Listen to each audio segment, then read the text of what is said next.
talk by advocate. Okay.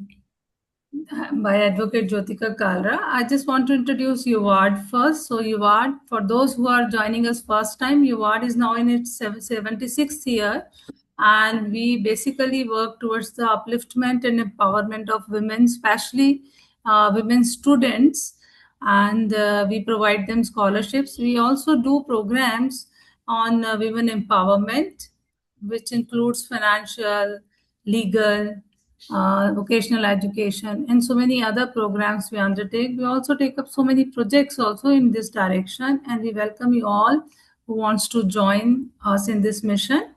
We are affiliated with the Indian Federation of University Women Association, IFWA, which is our national chapter, as well as we are also affiliated to Graduate Women International, which is situated in Geneva. A warm welcome once again to all our members, distinguished guests, and participants joining us online today. On behalf of Vivad, it's my distinct honor and privilege to introduce our eminent guest, Advocate Jyotika Kalra.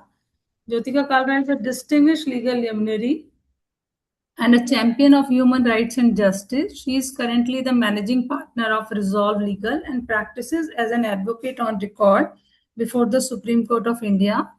From year 2017 to 2022, she served as a member of the National Human Rights Commission, where her work left a lasting impact on human rights advocacy in India. In addition to her judicial practice, she has served as an independent director with prominent organizations like Power Grid Corporation of India Limited and Minda Sai Limited, and has contributed significantly to legal education as a faculty member at the Faculty of Law, University of Delhi.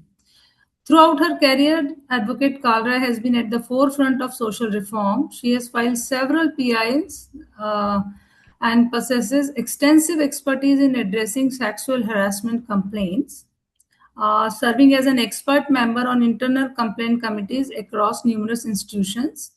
Her legal scholarship has been recognized at the highest levels. She has been honored by the Supreme Court of India for her 3 published books and was named an outstanding woman by the National Commission for Women. A warm welcome, Advocate Jyotika Kalra. Today's topic and session structure will remain like this. Today's topic, Advocate Kalra will address a highly crucial and timely subject, which has become very relevant actually today. I'll not get into the details, but the topic is defection by an elected representative amounts to political betrayal towards the electorate. Session agenda will remain like 20 minutes keynote presentation by Advocate Jyotika Kalra. After that, 10 minutes dedicated questions and answer session. And then house would be open for discussion where we would like participants to share their views, comments, and observations. Now, not taking much of time, I request Advocate Jyotika Kalra, please take the floor. Thank you. Thank you, Vandana, for this wonderful introduction and for hosting me, giving me this opportunity. And thank you, University Women Association Delhi. Although I'm a very much part, or rather an integral part of the organization. Yeah, that I forgot. I want to add that we are honored. Yes. So, I mean, thanks everybody who has joined. Although today is a very special day and it would be registered in the history of India for many, maybe decades to come. So, first of all, it's because we are discussing democracy today, like the topic which Vandana has just mentioned. It is it revolves around the democracy. So today the development on the roads, it has been said, जब सड़कें सूनी हो जाती है तो संसद आवारा हो जाती है. तो आज जब सड़कों में एक जोश था, एक भीड़ थी, एक एकजुटता थी, तो संसद को भी उसके आगे झुकना पड़ा. So I'll start the topic, which is again a very pertinent topic and a topic which we have just seen in the last 2 or 2.5 months. Defection by an elected representative amounts to political betrayal towards the electorate. Abraham Lincoln famously described democracy as a government of the people, by the people, and for the people. This represents the highest ideal of democratic government. Yet, the reality of the political life often falls short of this ideal. In everyday conversation, the word politician is frequently used with suspicion and is sometimes treated almost as an insult because it has become associated with opportunism, manipulation, and self interest. Recent political defections compel us to ask whether this negative perception is entirely unfounded. When the political mandate given by voters is transferred from one political camp to the rival political camp without the electorate even knowing the same, can the resulting government still truly be called a government of the people? Today, I stand before you to support the proposition that defection by an elected representative amounts to political betrayal of the electorate. Let me first discuss about the election process. The election is not merely a contest between two individual candidates. It's a contest between political parties, election symbols, manifestos, ideologies, alliances, leaders, and competing visions of the government. A political party works continuously to build public support. It mobilizes workers, it engages with its workers, it engages with the citizens, it raises funds, strengthens its organization, and prepares its support to participate in the electoral process. Before an election, the party selects its candidates, grants the candidates its recognized symbol, organizes the campaign, mobilizes workers, raises resources, and communicates the party's promises and asks citizens to support this collective political program. The candidate therefore does not enter the electoral contest in isolation. The candidate benefits from the party's symbol, organization, workers, leadership, reputation, ideology, and financial and political support. The Constitution also recognizes this relationship. Under the 10th schedule, an elected member is deemed to belong to the political party that set that person up as a candidate. Therefore, a vote is not given to the candidate alone. It is a vote for the political identity, ideology, leadership, manifesto, and program represented by the party's symbol. The electoral mandate is consequently not the personal property of the elected representative. It's a mandate entrusted to the representative to advance the political program on which the election was fought. Can an elected representative defect? The fundamental question is therefore, can an elected representative legitimately transfer the people's mandate to the rival parties against whom the voters voted and elected that representative? If the representative no longer wishes to remain with the party on whose symbol the election was won, the democratic course is to resign from the seat and seek a fresh mandate under the new political identity. Defection without resignation allows the representative to change political alliance while denying voters the opportunity to accept or reject that change. Such conduct does not merely involve a change of party, it alters the meaning of the vote already cast and weakens the relationship of trust between the electorate and its representatives. For this reason, the defection by an elected representative, while retaining the seat obtained through another party's mandate, amounts to a political betrayal of the electorate. The historic background of anti defection law. The anti-defection law was not enacted in political vacuum. It emerged from the extraordinary instability that followed India's fourth general election in 1967. Between 1967 and 1971, India recorded 142 defections in parliament and 1,969 defections in state legislatures. The defining symbol of the era was Mr. Gayalal, a Haryana legislator who changed his political allegiance three times within a fortnight. His conduct gave Indian politics the expression Ayaram Gayaram. The expression came to represent opportunistic party switching, particularly when political allegiance appeared to have changed in pursuit of office, influence, or personal advantage rather than any genuine ideological conviction. The law was finally elected through the Constitutional 42nd Amendment Act 1985. It amended Article 101, 102, 190, and 191 and inserted the 10th schedule in the Constitution.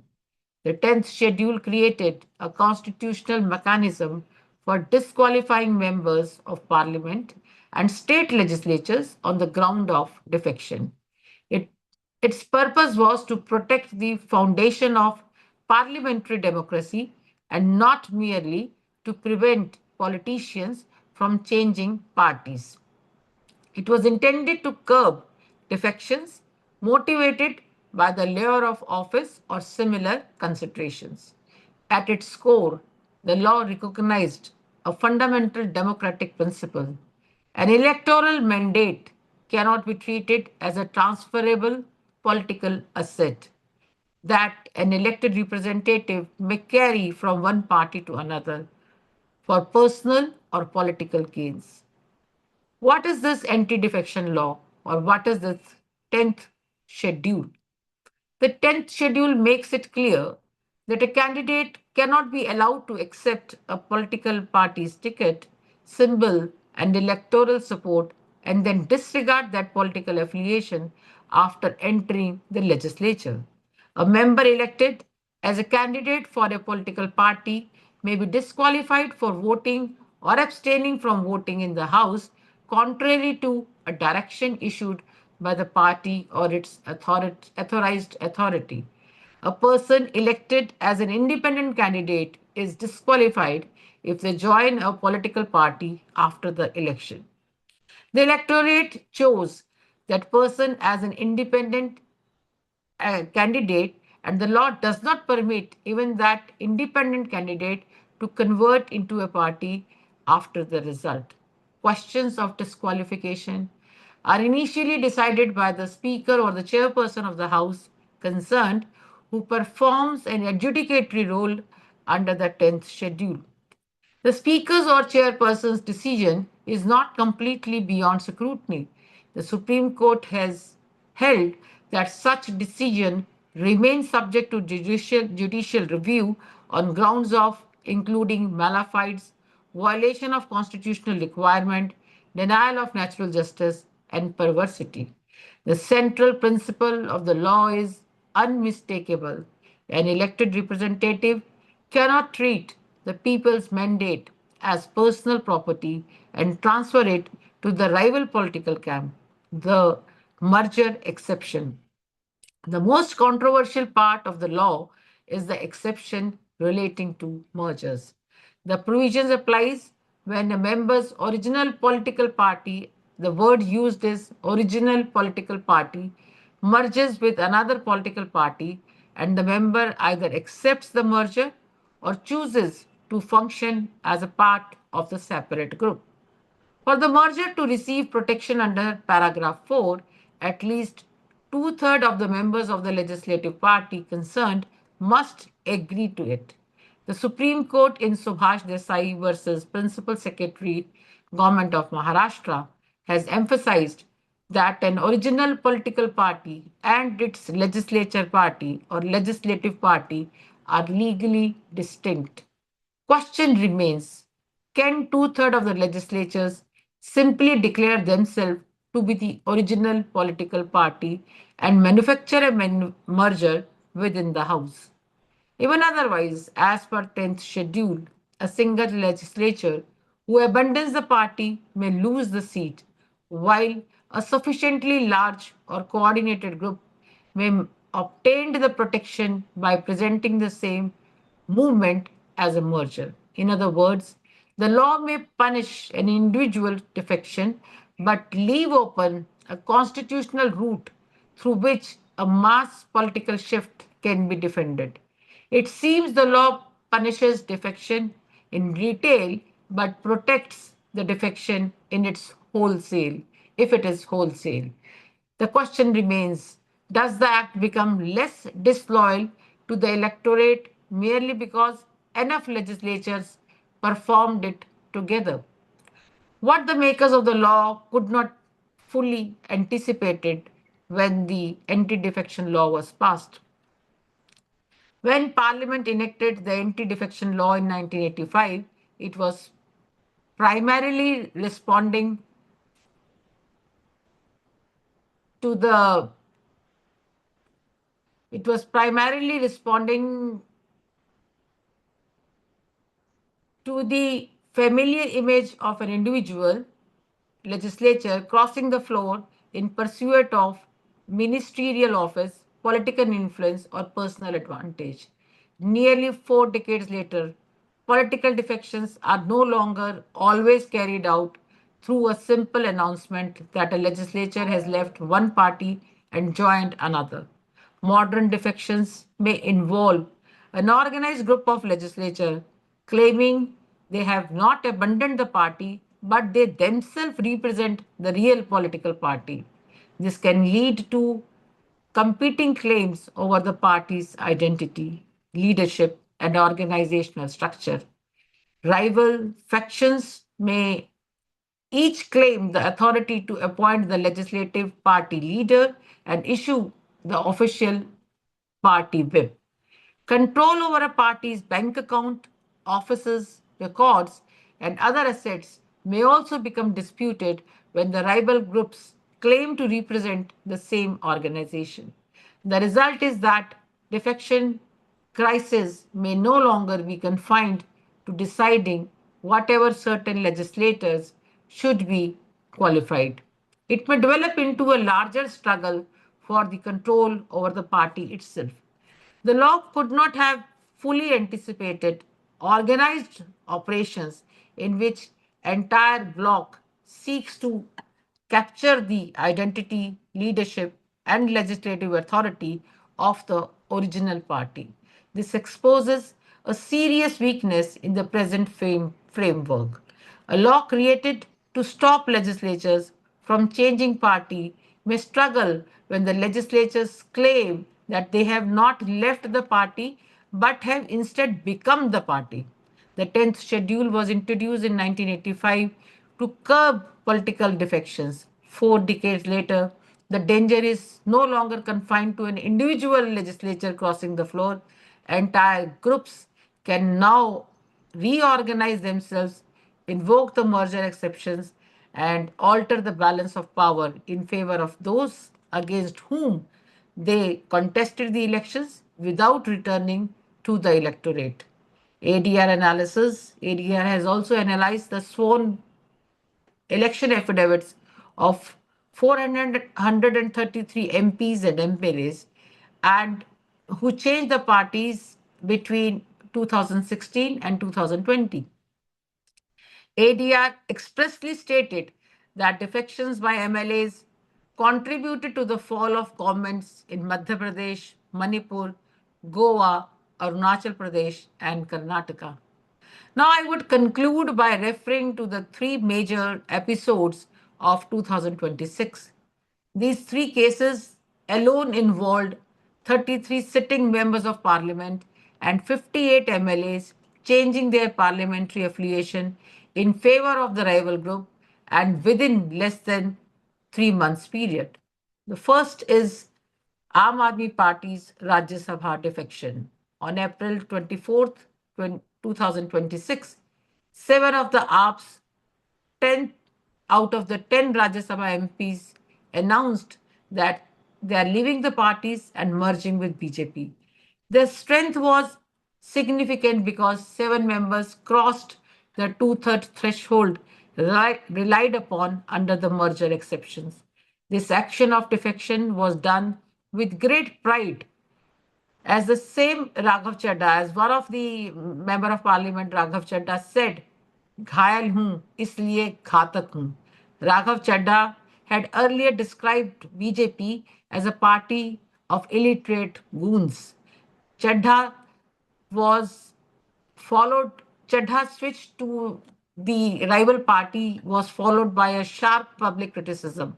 Reports indicated that his Instagram following fell by more than 1 million within approximately 24 hours. And he subsequently approached Delhi High Court over online posts and memes concerning his defection. The High Court declined to order the blanket removal of political satires, observing that political figures must accept criticism arising from the decisions they took in their public life. It nevertheless directed the removal of certain material it considered malicious. The public reaction carried an important democratic message. A politician may be able to change parties through constitutional procedure, but cannot have procedure to seek immunity from the public scrutiny for doing so. The West Bengal and NCPI controversy. On June 14th, 2026, 20 of the TMC 28, 20 out of TMC's 28 Lok Sabha MPs informed the Speaker of Lok Sabha that they are no longer TMC MPs. Later, the news came that they had merged with National Citizen Party of India, or NCPI. The NCPI was just a registered party, a political party with the election commission. It was not even a recognized party with the election commission. This party contested only one election in 2023 in Tripura in two legislative assembly seats, and it scored only 822 votes. And the contrast is extraordinary. A party that just scored 822 votes in its limited electoral contest suddenly became and claimed parliamentary home of 20 Lok Sabha MPs elected under the TMC symbol. The group had nevertheless announced that it would support the rival BJP-led NDA. The upheaval was not restricted to parliament.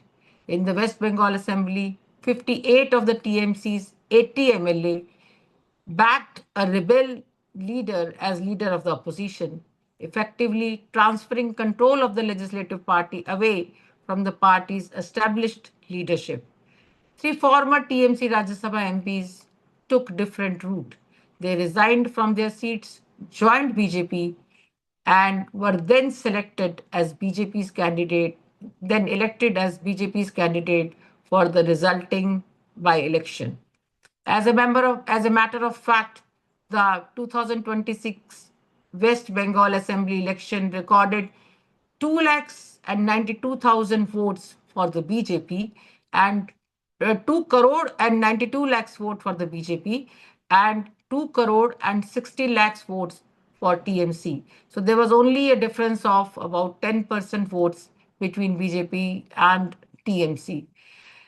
More than 2 crore and 60 lakhs votes were casted in favor of TMC, and even more votes were casted in favor of maybe other parties like Congress or Communist Party.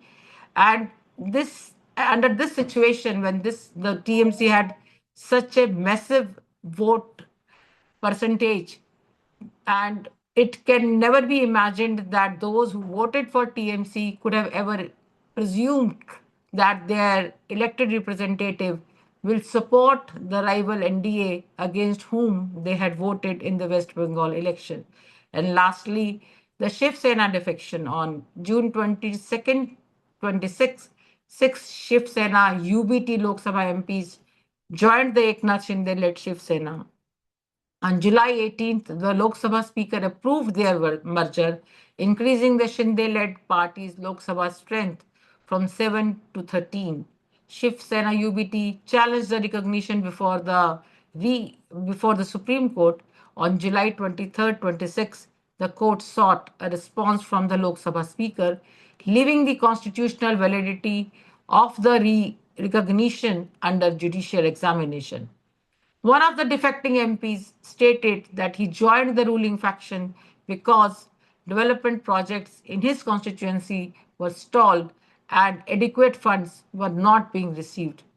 That explanation raises a question more disturbing than the defection itself. Must an elected representative join the rival ruling political camps in order to obtain political funds for the development of the constituency? The constitutional warning. Dr. Babasaheb Bhimrao Ambedkar warned the Constituent Assembly on the November 25th, 1949, that the working of the Constitution does not depend wholly upon the nature of the Constitution. He emphasized that even a good Constitution could operate badly in the hands of those entrusted with implementation of that Constitution. The same warning applies to the 10th Schedule too. No constitutional provision can protect the electorate when the proceedings are delayed, numerical exceptions are manipulated, or the decision making institutions fail to act impartially and promptly. Paragraph 4 protects certain mergers, mentions the word an original political party and the agreement of at least two-thirds of the legislative party. The meaning and the application of the expression original political party have therefore become central to the contemporary disputes involving legislative factions and claimed merger. The deeper question is not merely whether a particular defection satisfy a numeric number. The deeper question is whether numbers can be used to legitimize the transfer of a political mandate that the voters never authorized. If elections result can be rearranged so easily after polling is complete, democracy may not collapse in a single moment, but it will be hollowed out gradually. Defection is not merely a political betrayal, it is in fact a fraud practiced upon the electorate. The final question is simple. If the representatives can transfer the people's mandate without returning to the people, how long can the government genuinely remain a government of the people? Thank you very much. I can understand that it was a serious topic, and so I had to read it because it all involves very technical issues. So thank you for listening and thank you for your patient hearing. Yes, Vandana, over to you. Yeah, thank you, Jyotika. It was very thought-provoking, and like students like me who are just learning the law because I'm a development economist, I suddenly felt that obtaining funds and development is all related to legal battle also. Now, house is open for question answers. Members, please, you can raise your hands, or you can speak up, or you can write, or you can send a message, please. Any questions, friends?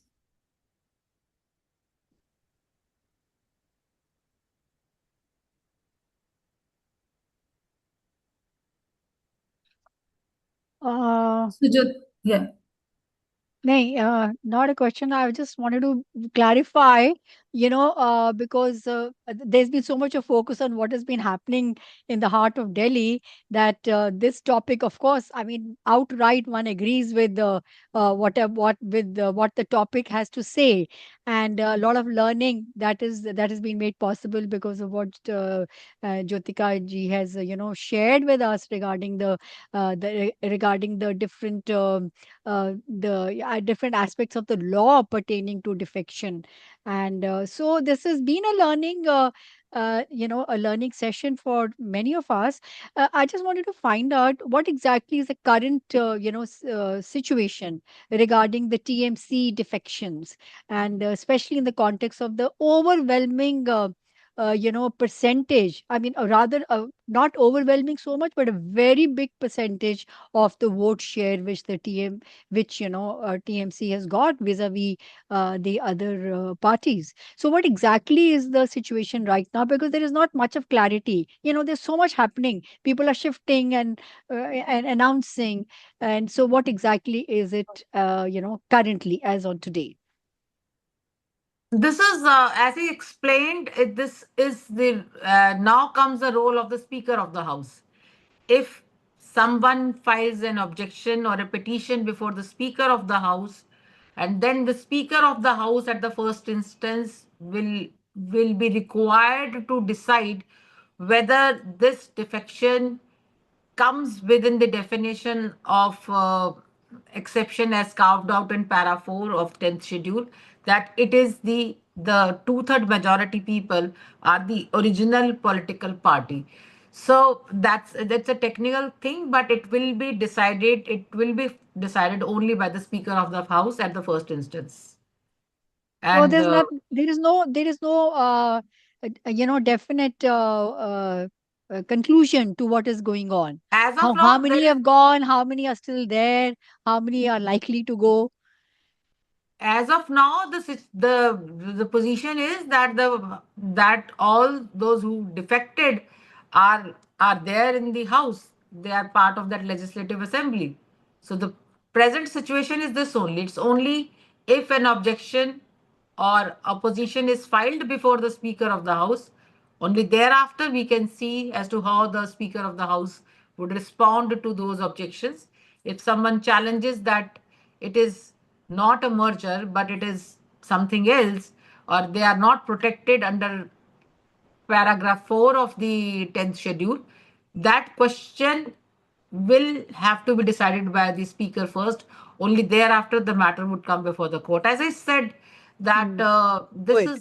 this is I mean the it has been a practice in Maharashtra. It so happened that the speaker doesn't, even if a objection or a petition is filed before the speaker doesn't decide it. I mean, the speaker doesn't decide it for maybe years. So that question remains as it is. And I also mentioned that during my talk. So that makes the situation still grimmer, because not only that there is a defection, but the institutions also support that defection. If the institutions are strong, or institutions are are there to ensure that Mm, the mm, law, the purpose of the defection law, whether it is getting served or not, but the institution also conduct themselves in a manner which supports those candidates who defected. If you remember that in Maharashtra, it so happened that after years, the Supreme Court decided that the decision by the speaker was wrong, but still the government which was there, the Eknath Shinde's government, they continued. The Supreme Court didn't decide that the government which has been formed after the defection should go. The Supreme Court left that. So, despite holding that the Speaker's decision was wrong, the political party where the party candidates defected, mhm. it was benefited by that action. Thank you. Hi, Jyotika. I have a question.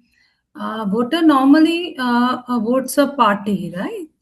So, is there anything, because if an individual joins some other party, so individually is not the party, but the manifestos are based on the party on which a voter votes.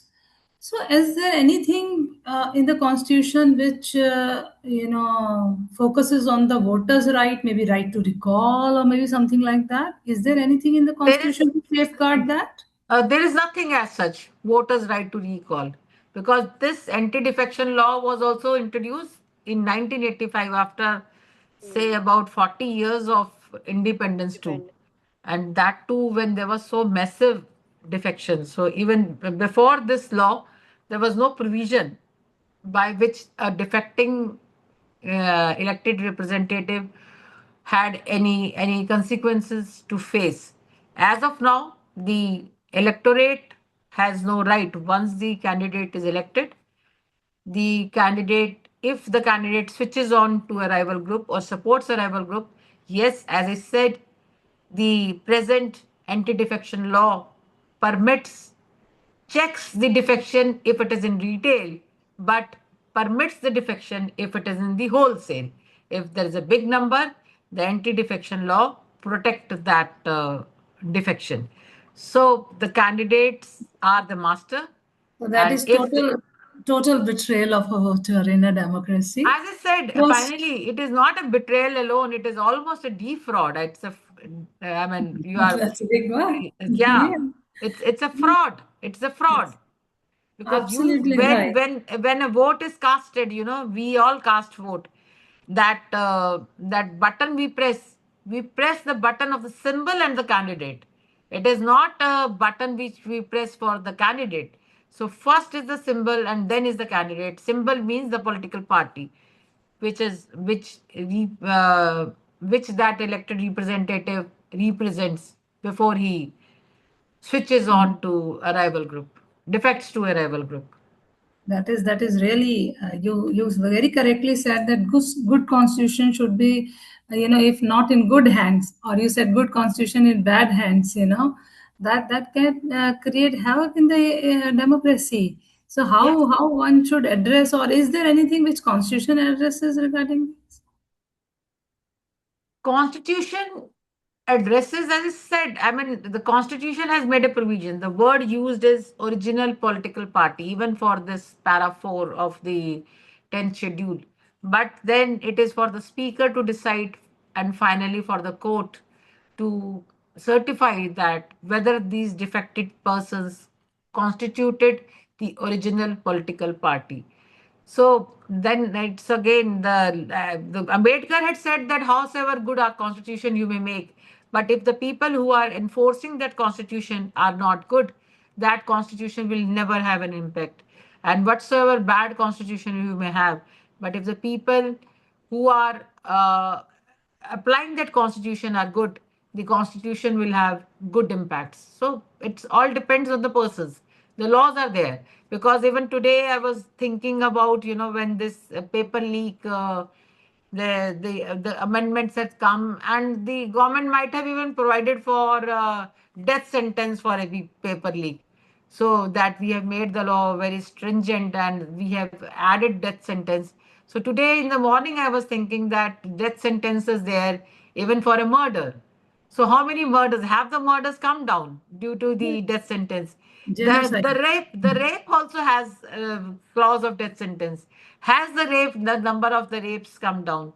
The point I want to make is even with the strictest of the penalties, the law and order is not maintained. The law and order is basically maintained when the penalties are less, but the law enforcing agencies are strict.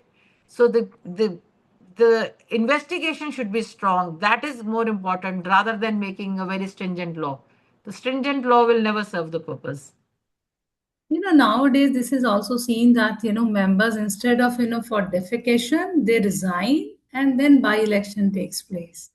Yes. So yeah. Like in TMC case which I referred, three of the Rajya Sabha members they resigned, and then Hmm. they were elected on the BJP seat. There was every likelihood because 58 MLAs had already switched to BJP. So the BJP had good numbers for these three MLAs who had three Rajya Sabha candidates to become the BJP Rajya Sabha candidates because the switch at the legislative level facilitated the switch at the Rajya Sabha level also. Why? Any other questions? Let me just see. I think some hands There are is there. a question there, Vandana, in the chat Yeah. box. That is the role of the speaker as a decision-making officer. Isn't should not that be questionable? When and so what are the options available? I mean, it is the role of the speaker that can also be questioned. in taking decisions regarding allowing defection or giving a legitimate space to the defectors, so to speak. Because I think today politics has become, it's become a business. All right, wherever Yes. you, it's a matter of opportunism, and that is why I think the law, Matter of money. it was introduced in the 1985. So what I assume is that prior to 1985, politicians and those elected, the candidates were probably true to what they were supposed to be doing, to the ideology and to their vocation. Politics was supposed to be a vocation, and later on, over time, it became business, or not even a profession, I would say. And so, therefore, people started, as Jyotika has pointed out, this culture of I Ram, Gaya Ram, was sort of, it became current, it became something which was allowed. And so the need for the measures. Now, I think that is a crucial question. We know it is happening, it has been happening. That is why there was need for the law, and the enforcement, as we have already seen, is very weak. So what are the measures that we can take, let us say today, you know And uh, if I may respond, Shashi, to your question, yes, this Raghav Chadda only had introduced a right, private member bill where right, he said that any defection, that this two-third concept should go. If I mean the law should not recognize any kind of defection. So right, that bill was introduced at a point of time. So to make it foolproof, this exception, because as the time has proven that this exception of two-third members of the original political party, because 40 years before they could not have ever anticipated that this kind of a situation might arise, right, that right, yeah. it's not a defection, but the defecting, the segment says, I am the party myself, who are you? The original leader who formed the party, all that. This defecting segment says, I am the party, who are you? So I mean, this could not have been anticipated 40 years before. But Mm-hmm. now, when the political parties have seen, and this coin can, any side of the coin can fall for any other party too. This is happening to one party today. This might happen to the other party the next day. Mm-hmm. Because this culture of two-third people switching to the rival groups may continue in the near future. So it is for the people of India. Mm-hmm. As I said, the politics, the democracy is government by the people, for the people, of the people. It is Mm-hmm. for the people of India to think over it, whether this defection law should be strictly construed or not. And the Mm-hmm. simple way could only be that there should not be any scope for defection. There should not be any scope for changing the party and joining the rival group. If you are not satisfied with the ideology or with the principle of the party who elected you, the option is open. You resign and you Yes. may get it re-elected. So the solution only lies, I think, in this. And this is again, this movement this can be won over only if the people of India, I mean, take a stand, consider it important that elected representative, I have voted for a political party and a candidate. The candidate is not there solely to decide that which party he should represent. Rather, most of the time, it is the party against whom that candidate had contested the election. He got the benefit of the opposition of that party, and now he enjoys and it is most of the time opportunism. You will find that those who defect to the rival group, they become ministers, or their criminal cases go. Or so there are many kind of and other benefits also, which we may not be able to say. But so it is purely opportunism on the face and, of it. and yeah, and the role of money, that Yes, also yes, sort of that's what I said. You can't yeah. rule out. I mean, that's not apparent, but Mm-hmm. and There's we in India, definitely we have that vote for note for vote. There this case of yeah. this Jharkhand JMM, the note for vote, we had Yes. already seen a criminal case, but now those things, the cases are not getting registered because note for vote, मियाँ बीवी राजी तो क्या करेगा गाजी. जब देने वाला राजी है, लेने वाला राजी है, तो vote for note will also never become a crime. I mean, Yeah. So, as Jyotika, because you're a legal expert and you have seen and you have explained in a very nice way कि 40 साल बाद हम anti defection law लाए, and now seeing the current situation, the way our so-called Gen Z forced democracy, so-called democracy. I'll not, comment on anything, but they force them, for something. So, like in coming years, you mentioned a very nice word that democracy will as such not collapse, but it is hollowed out. So, to that, to fill up that hollow, or to making, it is more solid. What do you think? What kind of, legal course should take place, or some kind of laws should, come into the practice, or maybe we have to brainstorm on new legal ways, to save the democracy. What could be, the course of action now onwards, seeing the situation of, last 85 to till to 2026. So, what legal course of action should be there to stop all these things? And genuinely, we should feel that okay, the development should be related to the political leadership. So something I mixed up so many things, it seems, but you understand very well that what is my point there. I think the solution, which I think is again very simple. Why Spent. should the anti-defection law be there? Hmm. If the Hmm. candidate thinks that the political party, because he has contested on that political party, he has contested on that symbol, he has used the funds raised by that political party, he has used that the manifesto of that political party. If he was so capable, he should elect. He should go to the voters, go back to the voters, and contest an independent election. Then only he can judge whether I won because of myself or I won because of the party. So that only will tell him that this is where do you stand. So if we are discussing this, I think even we can send the recommendations also to the Ministry of Home Affairs, or the concerned Ministry of Parliamentary Affairs, that why should, on the face of it, we allow fraud legally. Like retail defection is not allowed, but wholesale defection, yes, you can do.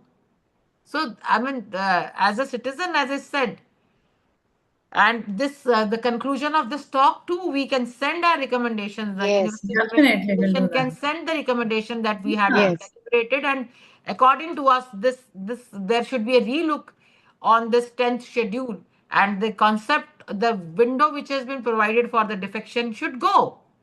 Hmm. Yes. Why? Well, Then, you have been elected on a party's ticket. You should go if you are not and so you maybe don't like the party. maybe we all should start again a kind of movement where we can, say this law I'm has to saying, go. I'm saying a movement Just or a no, letter, even just a just recommendatory letter. recommendations like this Yeah, absolutely. discussion, Yeah, absolutely. You're just the absolutely discussion right. which we had, and we can send our recommendation to the Yes. Ministry of Yes. Home Affairs and Absolutely to the right. Ministry of Parliamentary Affairs to Right. make Right. our presence that this is we deliberated upon, and we feel that there should be a further This should amendment to the go. 10th schedule. Yeah. Okay, Yes, and it's friends. pertinent in the present context, because of the situation in West Bengal.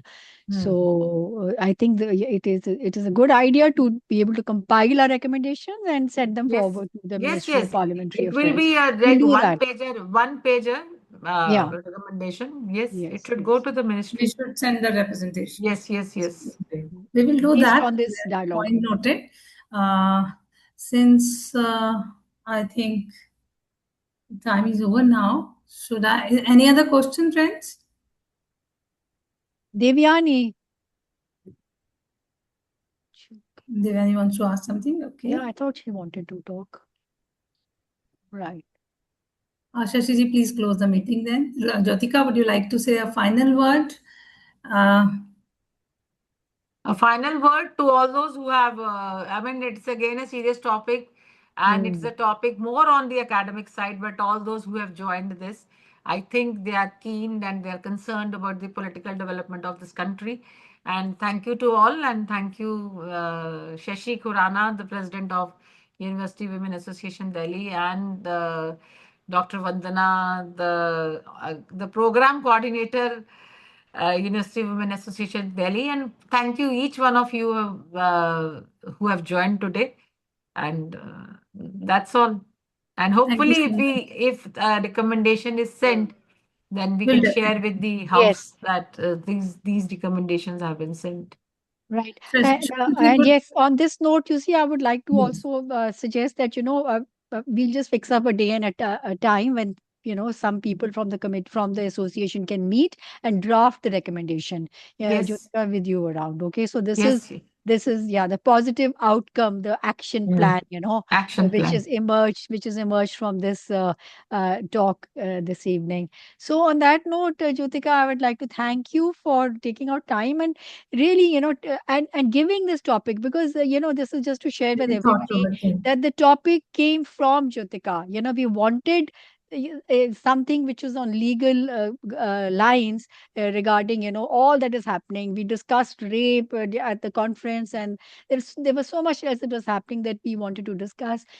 And so when this topic came, it was something that was probably always on our minds, but we've not been able to find any way of trying to solve the issue. So thank you, Jyotika, for all the information you've given us. And of course, I mean, at least for on my part, I've not been able to absorb and register all the technical aspects of your talk, and being an academic talk also to a great extent, but very useful. And the best part is that we'll be able to take this forward into some kind of an action I plan. can share the written because everything which I spoke, I have a text Okay. ready for it. Yeah. All right. All right. So Uh, I think we can do that. Like, uh, Yeah, we that can uh, is so share the nice of you. file. Yeah. Okay. yes. Earlier, we had shared Mhm. that file, of the talk we had had last month. So perhaps we can do the same here, Vandana. It's up to you to decide Yeah, whether we will we do can, that. share the file as Mhm. well, right? And so, on that note, once again, thank you very much. Enjoy your cups of tea, and we shall meet perhaps next week, or maybe a couple of, depending on what the situation is like around the UWard office, and then Yes. meet there and draft the recommendation. Yeah, to collect the first hand information, my kid's just been out again for the Really, protest. really, really. Anyways, now of course, afternoon the message came. I mean, the news was there about the resignation, but let's see what. And okay, that is really going beyond the scope of Yeah. this. Yeah. Okay, Okay. bye bye, everybody. Enjoy the Bye. Bye. evening. Thank you. See you Thank all. you. Bye. Thank you. Thank you, Thank you, Ms. Jyotika, Jyotika. once Thank Thank you, again. you. everyone. Thank you. Bye.